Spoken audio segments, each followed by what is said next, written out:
Yeah, good to get the Hypercoils Hard Charger Awards. Probably the one thing that did go to plan this weekend. But yeah, we had a good weekend.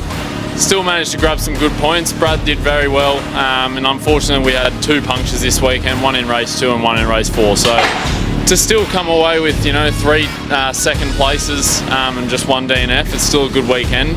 But yeah, we did lose a bit. So still a long way to go this year. Looking forward to it, and yeah, we'll be back stronger at Queensland Raceway. So thanks to the whole team, HYTEK Motorsport, HYTEK Steel, and yeah, everyone for supporting me.